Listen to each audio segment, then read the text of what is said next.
year is 1888, the city, London. As the sun sets and darkness descends, the bustling streets of Whitechapel fall silent, shrouded in a thick fog.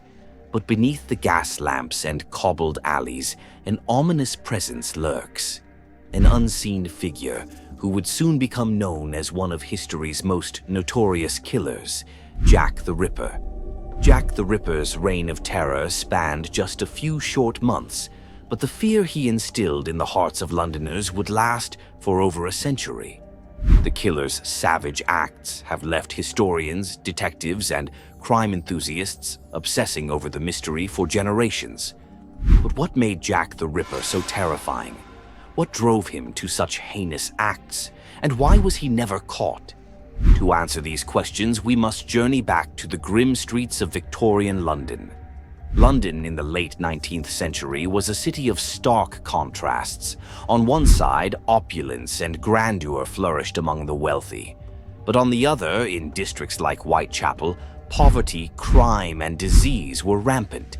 The area was a maze of dark alleyways, overcrowded slums, and flickering gas lamps. Here, thousands struggled to survive. It was in these grim conditions that women, especially those who had fallen on hard times, turned to the streets. They were easy targets for a predator. And in August of 1888, that predator made his gruesome debut.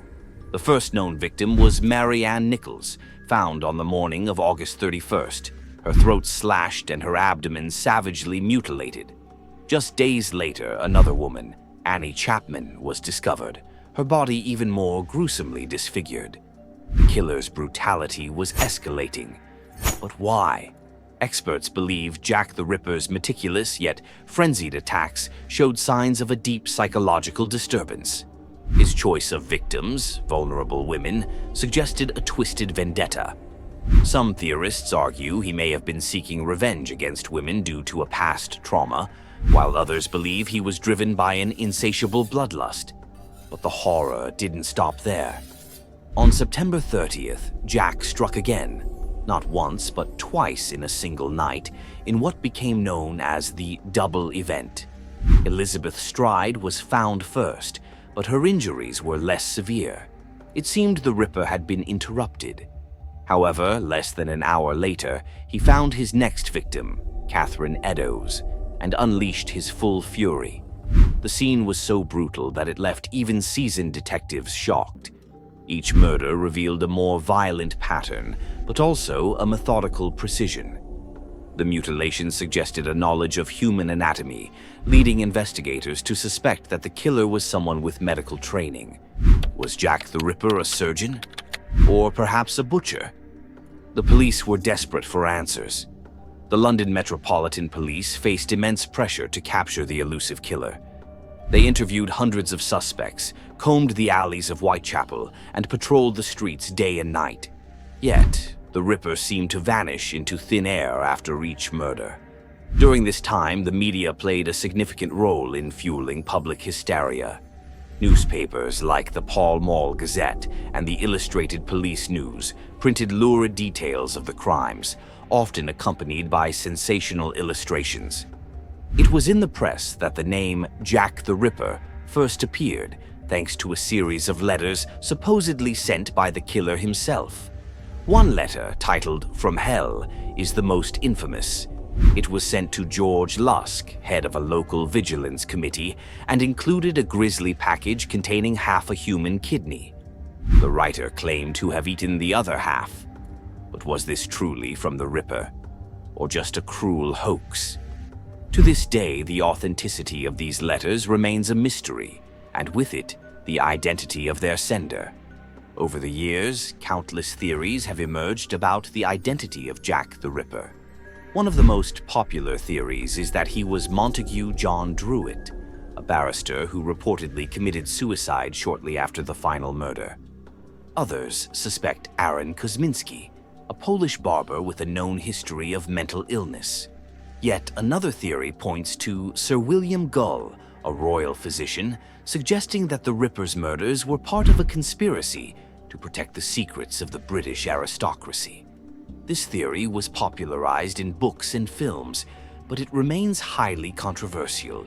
And then, there's the theory that Jack the Ripper may not have been a man at all. Some suggest that a woman, perhaps a midwife, could have been the killer, using her occupation as a cover to move through the streets unnoticed. Each theory seems plausible, yet none have ever been definitively proven. In November of 1888, after the brutal murder of Mary Jane Kelly, Jack the Ripper's trail went cold. The killings suddenly stopped, leaving the city with more questions than answers.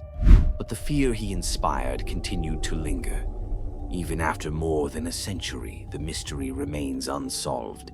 Historians and modern investigators have pored over the case files, looking for clues that might have been missed. Some have even used DNA technology on old evidence, but the results are inconclusive. Jack the Ripper's story has been immortalized in books, films, documentaries, and countless theories. His shadow looms large in the world of true crime, a chilling reminder that not all mysteries can be solved. But why does his story continue to captivate us? Is it the horror of his crimes, the enigma of his identity? Or perhaps it's the fear that somewhere, someone like Jack the Ripper could still be out there, waiting in the shadows. So, who do you believe was Jack the Ripper? A deranged doctor? A vengeful butcher? Or perhaps someone whose identity we've yet to uncover?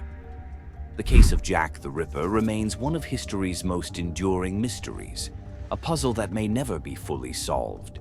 But the search for the truth goes on. If you enjoyed this deep dive into one of history's darkest tales, don't forget to like, subscribe, and hit that notification bell.